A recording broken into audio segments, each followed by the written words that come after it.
My parents moved into the best section of Indianapolis at that time because they had the best public school for my sister and myself to go to.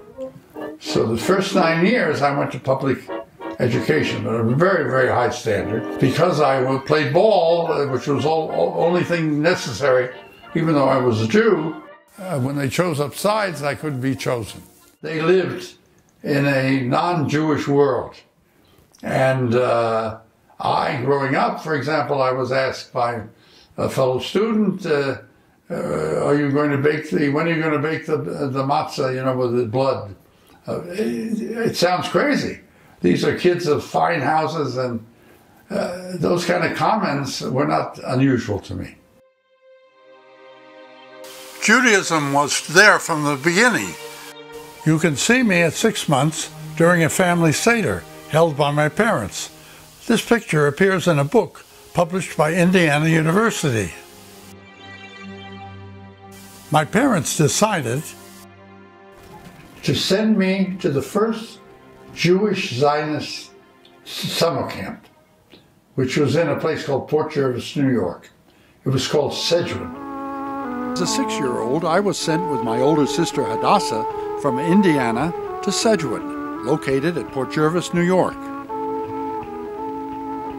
Back those many years ago, our Zionist parents wanted us to experience what was thought to be a mini replica of Jewish life in the Holy Land.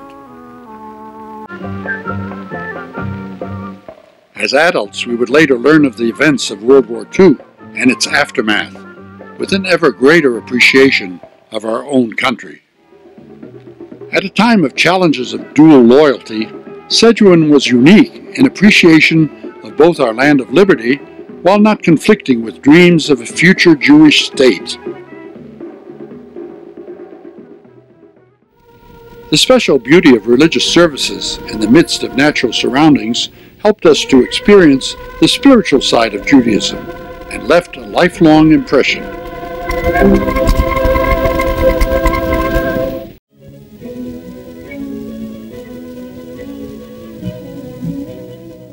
We were treated to a biblical pageant presented in a natural amphitheater on the CEJWIN grounds.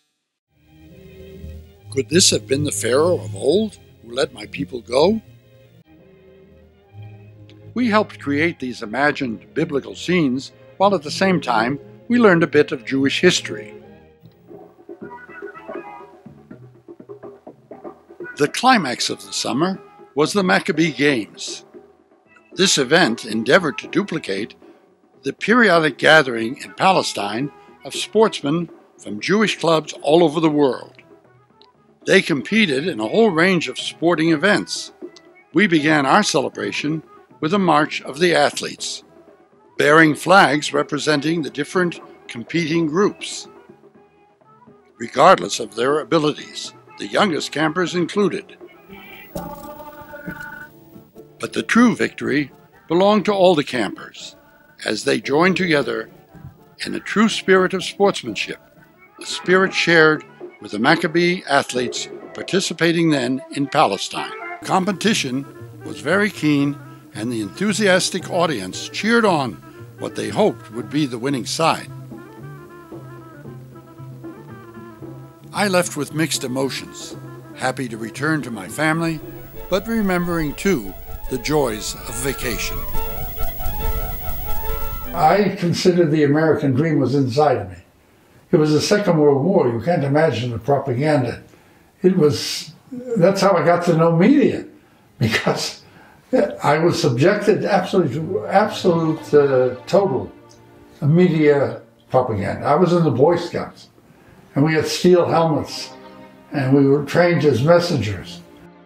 It was a natural step for me to enlist in the Army when I became of age, first as an enlisted man and later as a reserve officer, where I served at the U.S. Army Studios as a writer and director.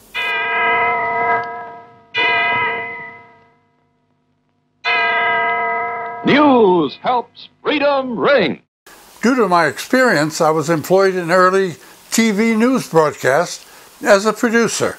I covered funny, lighthearted stories connected with sports and human interest, such as a summer camp, where the children of New York City slums could escape the steaming asphalt streets to swim in natural ponds instead of cooling off at a city fire hydrant.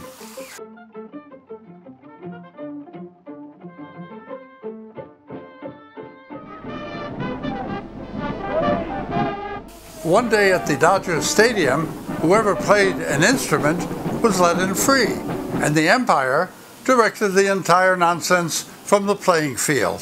Zionism was not very popular in Middle America before the Second World War.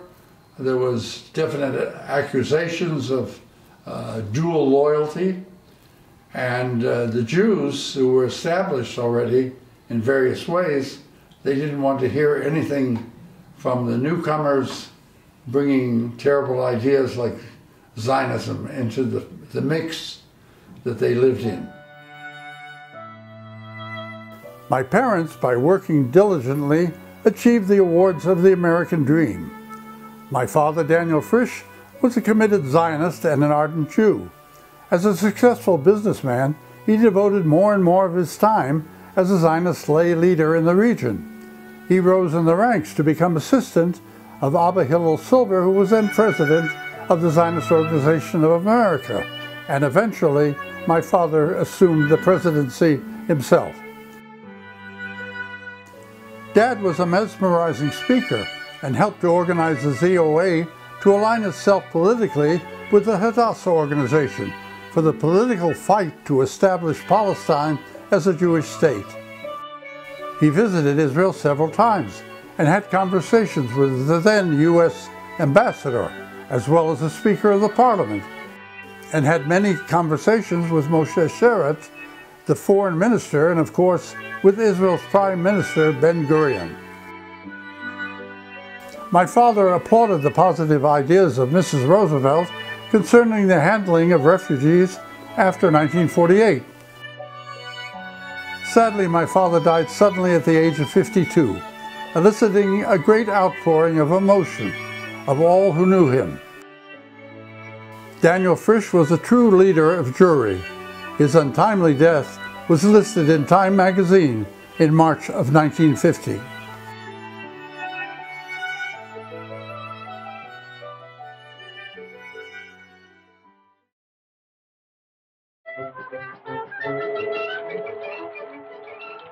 Because of my father's interest in Zionism and his recent death, I wanted to make a contribution to the new state of Israel.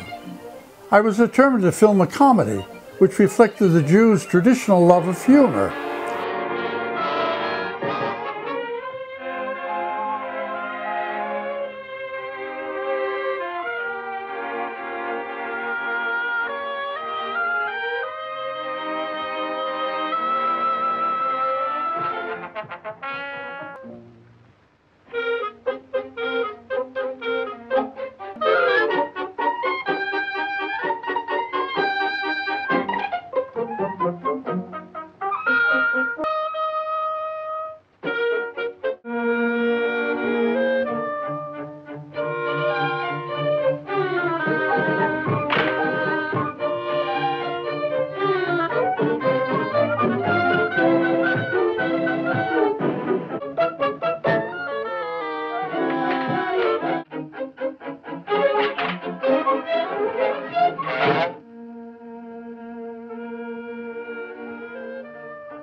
I wanted to include positive aspects of the new state.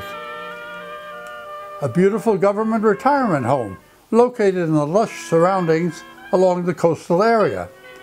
The home was a showplace of the young country, proving how Israel takes care of its aged population, many of whom recently experienced dreadful war times in Europe and the Middle East. I included Tel Aviv, the bustling city, comprising impressive buildings, and even humorous aspects of the traffic problems of a large metropolis. Sfat is a traditional home of the great Talmudic scholars of bygone centuries. It is a remembrance of an ancient and spiritual past.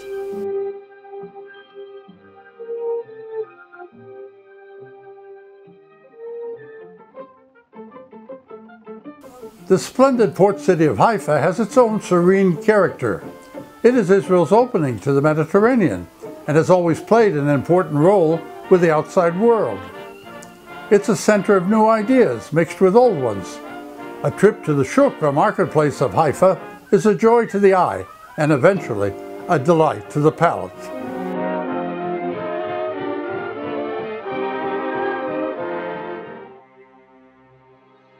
I produced the feature film Pillar of Fire about the War of Independence and worked as an assistant director on the movie Exodus. I made films about Jews in other lands, in Ethiopia, India, and Yemen.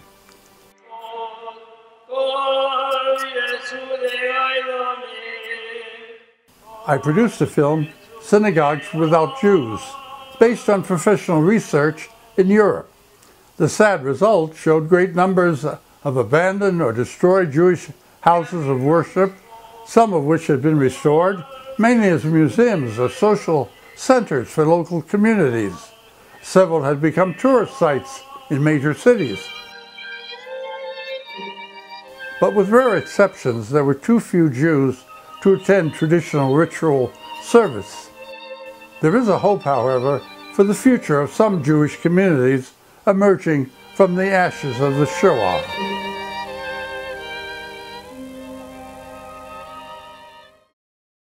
Survival is a key word in my film, which included, in part, my personal involvement as a TV correspondent. There was a bitter history of the Jewish minority dating back centuries.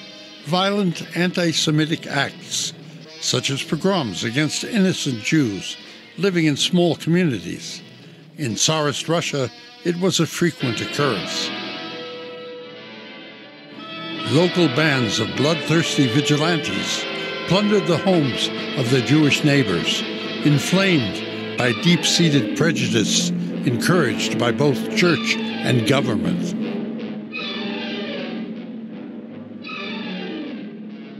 During the Second World War, the Nazi government, assisted by their fascist allies, murdered 6 million civilians just because they were Jews.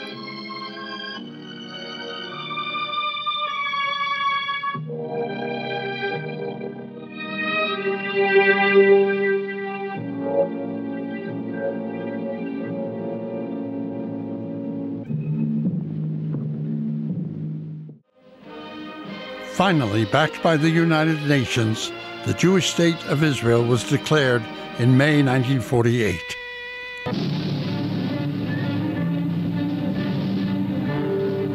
Immediately, 5 Arab neighboring nations, with their armies, tried but failed to destroy the young state. When peaceful coexistence with its Arab neighbors seemed almost possible, Egyptian and Syrian armies succeeded in dramatically penetrating Israel's defenses on their northern and southern borders. Gabi Karadas of Oklahoma also had to move his family from the Sinai. Now he's growing tomatoes in the Negev desert. He told us how he and his friends feel about what has happened. Most of the people that I've talked to, the ones that live on this moshav, they all agree that it would be best to give up the land to accomplish peace. During the final days, before the Israelis turned Yamit over to the Egyptians, they prepared a symbol in the sand that they would leave behind, a dove of peace. At this moment in time, it seems to symbolize, if not confidence about the future, at least hope. Once again, peace proved elusive. My television crew filmed some of the 90 students held hostage by terrorists.